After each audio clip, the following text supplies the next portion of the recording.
बिहार के मुख्यमंत्री नीतीश कुमार एक बार फिर भागलपुर के दौरे पर आ सकते हैं। चर्चा है कि उनकी समृद्धि यात्रा के चौथे चरण की शुरुआत भागलपुर से हो सकती है। हालांकि मुख्यमंत्री सचिवालय ने अभी तक इसकी आधिकारिक तारीख घोषित नहीं की है, लेकिन भागलपुर जिला प्रशासन ने अपनी ओर से तैयारियां युद्ध स्तर पर शुरू कर दी है। जानकारी के अनुसार मुख्यमंत्री के संभावित आगमन को लेकर जगदीशपुर प्रखंड के बैजानी में हलचल बढ़ गई है। प्रशासन को उम्मीद है कि चौथे चरण में मुख्यमंत्री भागलपुर और मुंगेर प्रमंडल के जिलों का दौरा करेंगे। शनिवार को जिलाधिकारी डॉक्टर नवल किशोर चौधरी ने जिले के आला अधिकारियों के साथ बैजानी पहुंचकर कार्यक्रम स्थल का बारीकी से निरीक्षण किया। डीएम ने कहा कि मुख्यमंत्री का आगमन जिले के लिए गर्व की बात है, इसलिए सभी विभाग आपसी तालमेल के साथ काम करें। उन्होंने स्पष्ट निर्देश दिया कि सभी व्यवस्थाएं समय पर पूरी होनी चाहिए। निरीक्षण के दौरान SSP Pramod Kumar, city SP Shailendra Kumar Singh और डीडीसी प्रदीप कुमार सिंह सहित कई अधिकारी मौजूद रहे। टीम ने सुरक्षा व्यवस्था, यातायात प्रबंधन और कार्यक्रम स्थल की रूपरेखा का जायजा लिया। प्रशासन को बस अब पटना से आधिकारिक मुहर लगने का इंतजार है ताकि तैयारियों को अंतिम रूप दिया जा सके। अभी हम लोग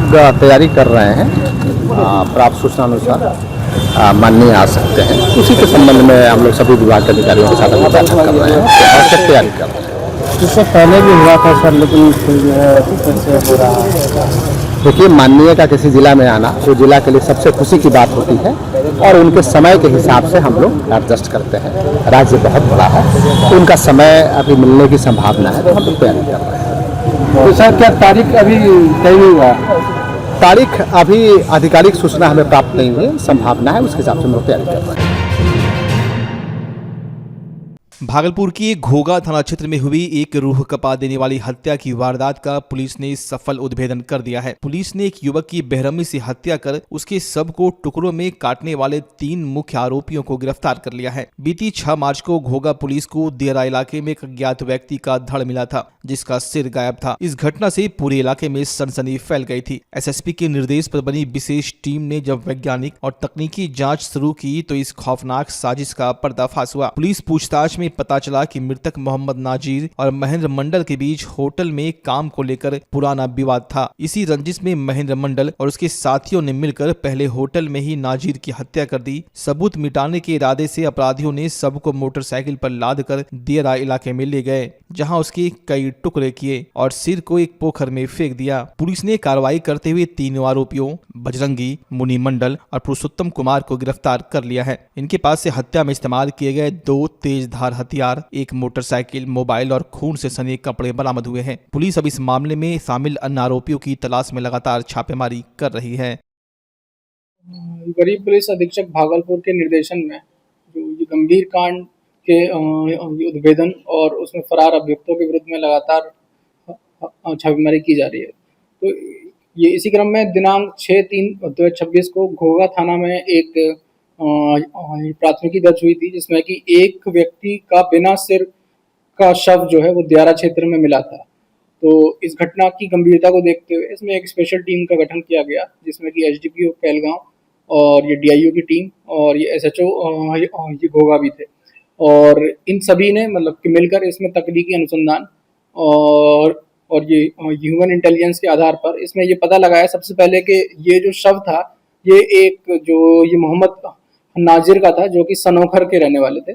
और इसमें ये बात सामने आई कि एक महेंद्र मंडल थे और इनके साथ इसका जो ये मृतक था, इनका ये होटल में काम करने को लेकर एक मतलब कि विवाद था। और इसमें जो ये महेंद्र मंडल और उसके कुछ साथियों ने, जिनका नाम है बजरंगी मुनि और ये पुरुषोत्तम कुमार, और ये 3 लोगों ने मिलकर, और इसके अलावा एक आदमी और थे, तो इन चारों ने मिलकर इनको ये पहले तो मतलब कि होटल पर ही मार दिया और फिर जो है लाश को मतलब कि काट कर और ये दियारा में ठिकाने लगा दिया। और इसमें फिर इन सभी की ये क्या बजरंगी मंडल और ये महेंद्र मंडल और ये पुरुषोत्तम कुमार की गिरफ्तारी सुनिश्चित कर ली गई है। और इसमें जो ये घटना में प्रयुक्त जो 2 दाबिया है मतलब उसको भी बरामद कर लिया गया है और जो घटना में यूज की गई मोटरसाइकिल को भी बरामद कर लिया गया है। और इसके अलावा जो ये अपराध कर्मियों ने जो ये खून से लगे शर्ट और इनके कुछ कपड़े भी इसमें बरामद कर लिए गए हैं। और इसमें जो ये बाकी के अभियुक्त हैं इनकी भी मतलब गिरफ्तारी सुनिश्चित की जाएगी। और जो ये पकड़ाए गए ये अभियुक्त हैं, इनमें ये महेंद्र मंडल और ये बजरंगी मुनि, इन लोग का आपराधिक इतिहास भी है और अभी इनके ऊपर अभी इन्हें मतलब जेल भेजकर और इसके बाद स्पीडी ट्रायल में इनको मतलब कि जल्दी से सजा करवाई जाएगी। शहर की व्यवस्था को सुधारने और राजस्व बढ़ाने के लिए भागलपुर नगर निगम पूरी तरह एक्शन मोड में आ गया है। नगर आयुक्त किसलय कुशवाहा ने स्पष्ट कर दिया कि अब शहर में बिना ट्रेड लाइसेंस के व्यापार करना मुमकिन नहीं होगा। नगर आयुक्त ने एक प्रेस कॉन्फ्रेंस के दौरान कहा कि शहर के बड़े मॉल के अंदर चलने वाली हर छोटी बड़ी दुकान को अपना अलग ट्रेड लाइसेंस लेना होगा। अगर कोई बिना लाइसेंस के व्यापार करते पाया गया तो नगर निगम इसके खिलाफ कड़ी कानूनी कार्रवाई करेगा। सिर्फ व्यापार ही नहीं बल्कि शहर में हो रहे निर्माण कार्यों पर भी निगम की पैनी नजर है। नगर आयुक्त ने निर्देश दिया कि जो भी नए भवन बन रहे हैं वे नगर निगम के बिल्डिंग बायलॉज के अनुसार ही होने चाहिए। नियमों को ताक पर रखकर किए गए अवैध निर्माण को न केवल तोड़ा जाएगा बल्कि मालिक पर भी भारी जुर्माना लगाया जाएगा। साथ ही सड़कों पर किए गए किसी भी तरह के अतिक्रमण को तुरंत हटाने का आदेश दिया गया है। नगर आयुक्त ने शहरवासियों से अपील किया है कि जिनका भी होल्डिंग टैक्स बकाया है वे उसे जल्द से जल्द जमा करें। उन्होंने कहा कि टैक्स से मिलने वाले पैसे का इस्तेमाल शहर की साफ सफाई और विकास कार्यों में किया जाता है, इसलिए नागरिक अपनी जिम्मेदारी निभाएं। जितने भी प्रतिष्ठान हैं, अगर मॉल है तो मॉल में जितनी भी दुकानें हैं सबको ट्रेड लाइसेंस अलग अलग लेना है। वैसे ही अगर कोई मार्केट कॉम्प्लेक्स है तो भले ही वो एक एजेंसी का हो, एक इंडिविजुअल, एक ही मालिक होगा, लेकिन अगर उसके दुकान अलग अलग हैं तो वो उतने नंबर ऑफ ट्रेड लाइसेंस लेगा। हो सकता है कि एक कॉम्प्लेक्स में एक ही व्यक्ति के द्वारा 10 दुकानें चलाई जा रही होंगी। हो सकता है कोई गारमेंट का दुकान होगा, कोई हो सकता है कि रेस्टोरेंट चला रहा होगा, लेकिन मालिक एक होगा। फिर भी चूंकि दुकानें अलग अलग हैं तो सबका ट्रेड लाइसेंस लेना पड़ेगा और उसकी बहुत मिनिमम शुल्क है। तो सबसे यही अपेक्षा है कि जितने भी मार्केट में दुकानें हैं, इवन रेजिडेंशियल्स में अगर उनके यहाँ नीचे दुकान चलाया जा रहा है तो वो भी एक ट्रेड लाइसेंस निर्गत करें, निर्गत करवा के फिर अपना दुकान चलाएं। उसकी भी यहाँ पे काफ़ी एक कैंप लगाया गया था जिसमें अच्छा खासा वृद्धि हुआ है। पहले 6000 के अप्रॉक्सीमेटली था, आई थिंक अभी कितना क्रॉस हुआ है, 8-9 भी पूरे निगम क्षेत्र में हमको लग रहा है 30,000 से कम दुकानें नहीं होंगी। तो अभी भी काफ़ी स्कोप है और लोगों से यही अपेक्षा है कि वो आके अपना रजिस्ट्रेशन यहाँ पे करा लें।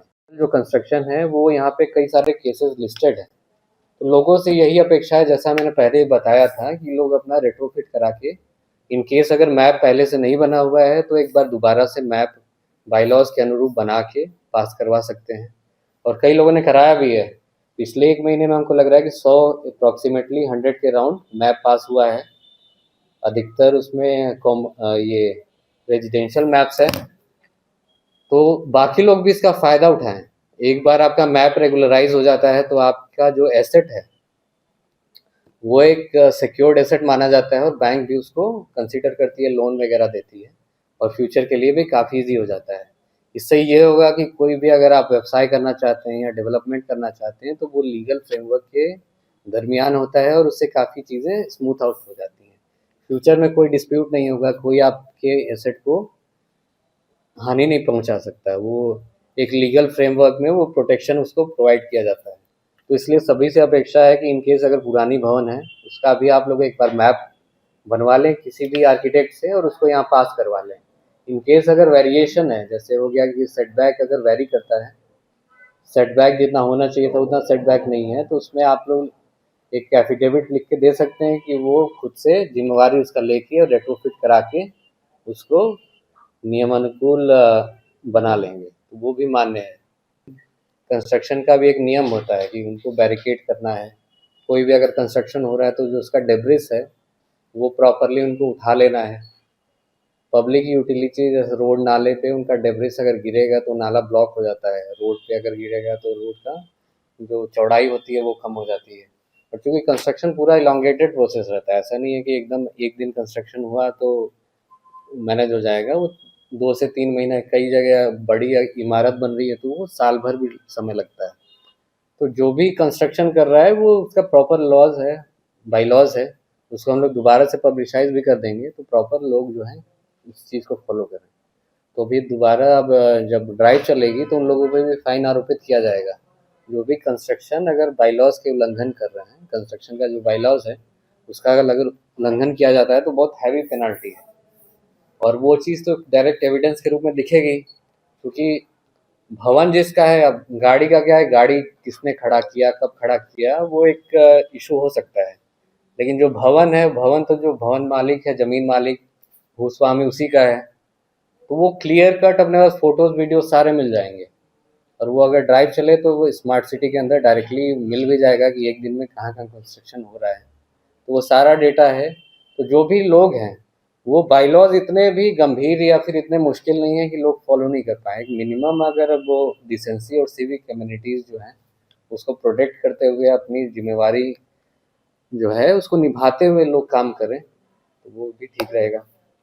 ऐसे हैं होल्डिंग ऐसे हैं जिन्होंने अपना बकाया टैक्स जो एरियर है वो पे नहीं किया है, तो इसमें अभी सरकार की ओटीएस नीति लागू है। इसमें है कि वन टाइम सेटलमेंट, पूरा जो पेनाल्टी है, पूरा ब्याज है वो माफ़ कर दिया गया है।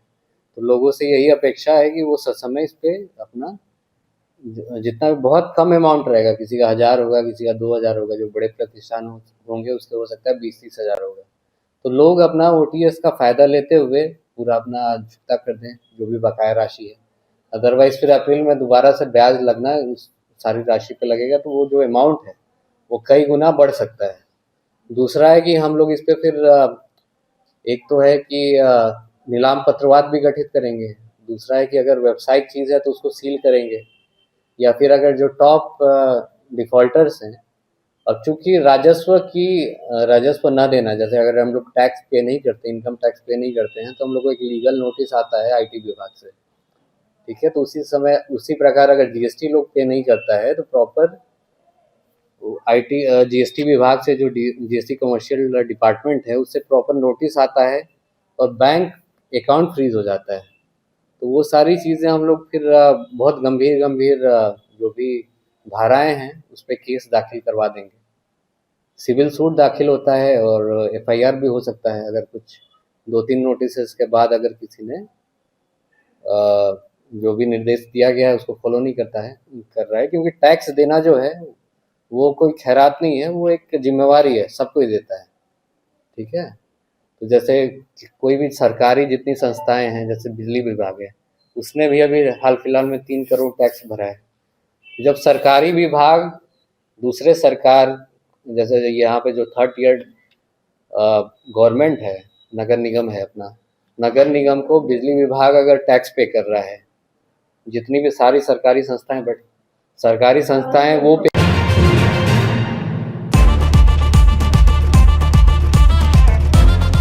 भागलपुर वालों, क्या आप अपने पुराने फर्नीचर से बोर हो चुके हैं? तो हो जाइए तैयार इस सीजन के सबसे धमाकेदार ऑफर के लिए। श्रीनिधि इंटीरियर आया है 30% तक की भारी छूट। जी हाँ, सोफा हो या डाइनिंग, बेड हो या वॉर्डरोब, प्रीमियम क्वालिटी अब आपके बजट में। सिर्फ फर्नीचर ही नहीं, हम बनाते हैं आपके सपनों का मॉड्यूलर किचन और कस्टमाइज्ड सोफा भी।